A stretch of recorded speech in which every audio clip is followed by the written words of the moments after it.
So I'm back for another video. It's only been a couple minutes since my last one, but I just want to pre-record these um, because I want to record these alone.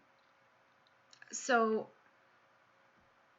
back where I left off, where my aunt came and picked me up because my dad didn't want me anymore. I was like 6 years old, I think. And I remember getting on a plane with my aunt and going to live with her family. My uncle, my aunt, my female cousin, my other female cousin was in the army, I think, or military, and my male cousin as well. I don't want to put any names because I don't want to end up being sued, even though like it would protect someone else's kids being hurt, because this just got swept under the rug. And I'm afraid that some other little girl got hurt too. I really hope not. So, at first I was the cute new toy. Oh my gosh, she's so cute. Like, I can't believe you guys are helping, and they loved me, and I was this cutie patootie, happy new, gift to the family type thing. And then I think about like a week later, my cousin, and I'm gonna call her T. I really hope I don't slip on her real name. So T had a basketball game, and my aunt and uncle were gonna go watch her play. And so I was gonna be babysitted by my male cousin, which I'm gonna call Jay because his first name starts with J. So they left for T's basketball game, and Jay was, no, sorry, not Jay, D. I'm gonna call him D. So D had to babysit me. So we were down in the basement. It was just me and him. He was 14, and I was like 6 years old, I think. And we were watching Scream. This is the main reason why I cannot watch the movie Scream, because it just brings back flashbacks. And I'm going to try not to be detailed with this. I apologize if that's what you were wanting, but I can't because this is YouTube. And I'm trying not to be demonetized. So basically, he started doing really nasty things to me. And I ran up the stairs to get away from him. And he caught me by my leg and held me down. And he was like, please don't tell, please don't tell. I will give you something if you don't tell. Like, please don't tell. And so I calmed down, because I'm just that type of person. I don't know why I was feeling bad for him. There was no reason for me to. He was in the wrong, and he was 14. Like, he knows wrong from right. He knew this was bad. And he got this like little notebook out, and he ripped all the pages out and he gave it to me. He's like, if you don't tell what I did, I will give you this. You can have this if you don't say anything. So I'm like, okay, like, I won't say anything. And I think I just got really overwhelmed. And I'm the type of person that, with serious things, and I might do this in the video, and I'm sorry, it's not that I think it's funny. I laugh when I get nervous, or I smile, or whatever. It's just, it's not a good look. I'm sorry. So about a couple days later, D's girlfriend and my cousin T, we were all in the female bedroom together, because me and T, we shared a bedroom. And she was like 16. T was 16. So we were all talking and laughing, and I kind of like nonchalant brought up what happened a couple nights ago with D. So they immediately stopped because of the way, especially the way that I said it. I said it as if it was a joke, like, haha. And it's not that I thought it was funny, because it wasn't. Because I definitely did not think it was funny. Like I explained earlier, I was laughing and giggling because I was nervous and I didn't know how to express it properly. I was very young.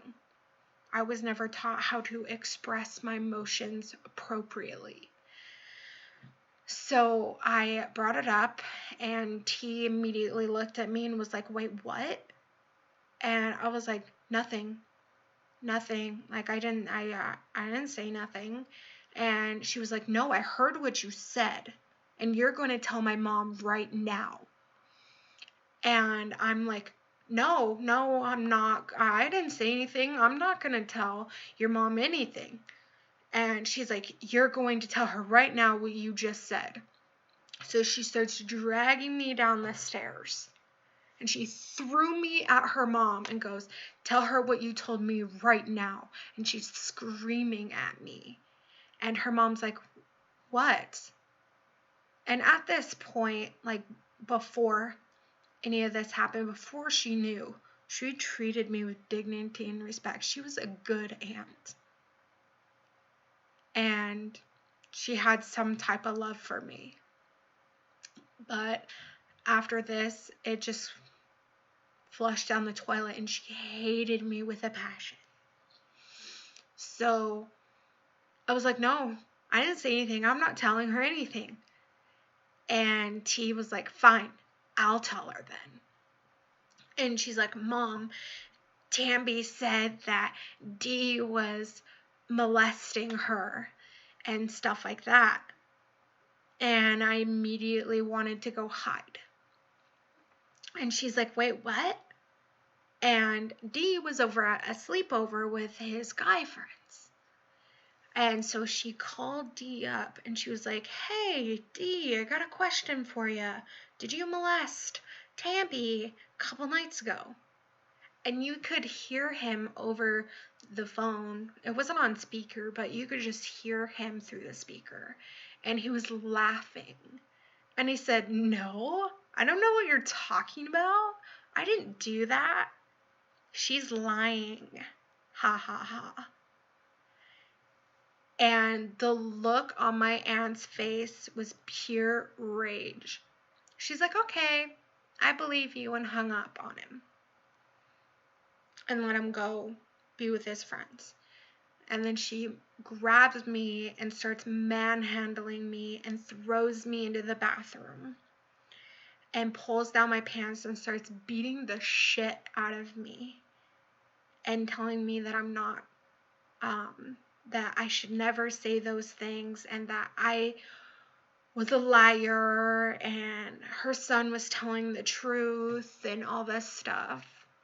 And then she proceeded to put Dawn dish soap in my mouth, and some went down my throat and I puked. And she took my privileges away of being able to sit on the furniture, including the dinner table. She took my bed away and made me sleep on the floor with a water protecting cover and a blanket. And I had this like little, I think it was a purple pillow, I'm not sure. I had this little pillow that I had with me, so I just used that at nighttime. But I was not allowed to sleep on the couches, nothing. And I was to sit on the floor. I was treated really horribly. And I'm not saying animals should be treated bad or anything in any way, shape, or form, but she treated the dogs better than me. That is how bad she treated me. And sometimes I wouldn't even get to eat because the family would purposely, well, they would give me the scraps as if there was anything left, but they would purposely even look at me while they're scooping the last amount of food into their plate and just smile and have seconds and thirds to make sure that I wasn't able to eat anything. And I was not a part of the family anymore. And every morning, Dee would come into the bedroom and hurt me every morning, and I couldn't say anything. And when people wouldn't pay attention, like if I got in trouble or I tried to tell someone, they would put me in the corner for hours. And I had to stand there for hours and I couldn't move. If I moved, they would punish me. They would beat the crap out of me. And anytime anything went missing, it was always blamed on me. Like when my older female cousin, her name starts with a J. So I'm going to call her J. And J lost her earrings. And keep in mind, my cousin T borrowed these earrings and later on found them in her purse. But with no evidence whatsoever, they immediately were like, it's Tamby's fault, it's Tamby's fault, she stole them. And my cousin Jay was very supportive of me. She was like my guardian angel from heaven. And I love her to this day. I don't know where she's at. I miss her. And she was like, oh no, it couldn't be Tamby's fault. Check in the purse one more time. So they check in the purse one more time and they find it. Didn't apologize to me, just gave me a dirty look and left me alone in the bedroom. Now, my cousin D, which is the one that's been hurting me, he would purposely get me in trouble so that he could watch me be punished. Like one time he went to his mom and he was like, I can't find my batteries. I don't know where they're at. He had placed the batteries on top of all my stuff. And he knew that I would be blamed for it immediately. So his mom ran into the bedroom as I'm begging them, telling them that I didn't do it, I didn't steal it, and they found it on top of my stuff. And he goes, see, I told you. And his mom grabbed me and started beating the crap out of me as Dee watched with a smile on his face because he caused it. Now, I went to the school with a black eye because Dee on Easter night punched me in the face because I opened my eyes because I needed to go to the bathroom. And he said that I should have just been glad that it was him doing it because if his mom came into the bedroom, I would have gotten way worse. So I woke up with a big black eye and I was sent to school that way. And the teacher saw that I had a black eye, asked me how I got it. I told her how I got it. And so they called my aunt.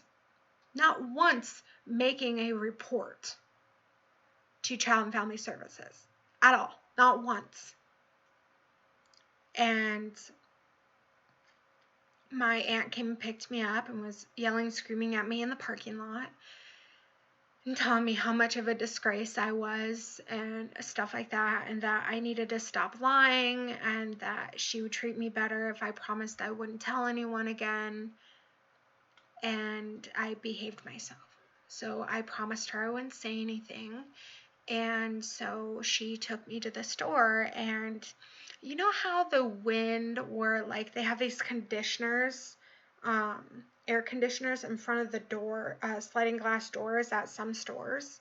Well, I was a child and I was jumping through it like a ballerina, and my aunt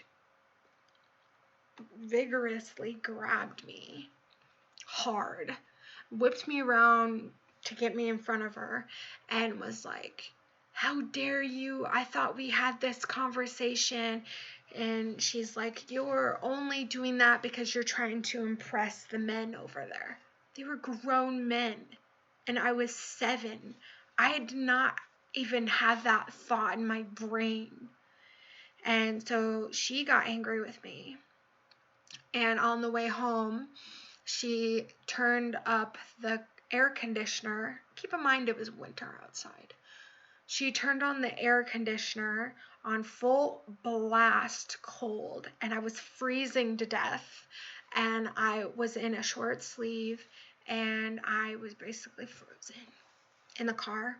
And she told me that when we got back that I better be quiet. If she hears one peep out of me, she's gonna kill me. She said it more like that. I'm not saying she did this, but she was talking about my throat in a very detailed way. So I said, okay, like I won't say anything and I'll just go to bed. So she sent me to bed without any food because she didn't want to hear from me.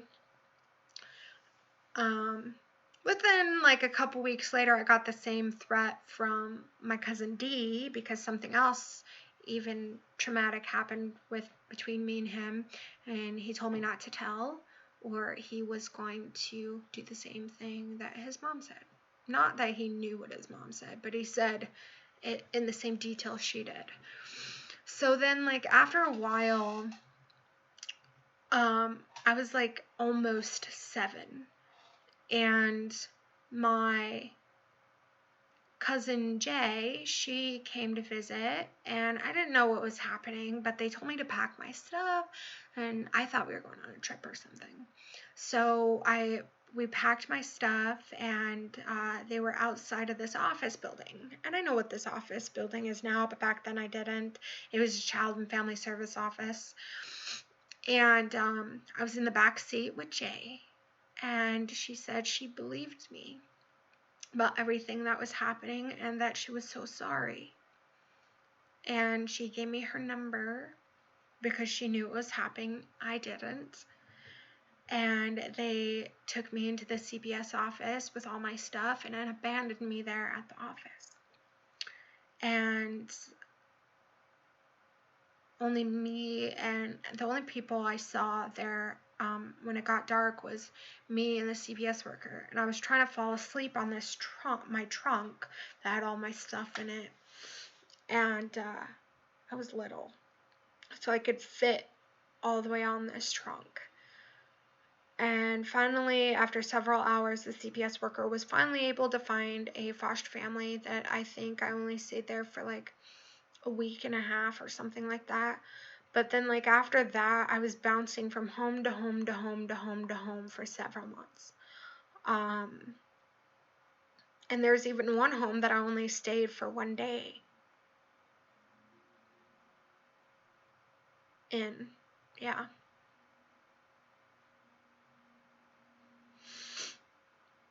So after that, I got put in this home that I ended up staying for 2 years in. I actually liked it at the time. But now I know why the universe didn't want me there. But I wouldn't have understood that at that age and at all the times that I was experiencing everything. But I did have 2 foster sisters, and I do love that family very much. I'm no longer talking to that foster mom because of some really stupid stuff, but I still talk to one of my foster sisters, and I love her to death. We're friends still. But yeah, they ended up dropping me off at, well, actually, they wanted to adopt me, but the state wouldn't let them because my foster mom found out about something about one of her foster kids.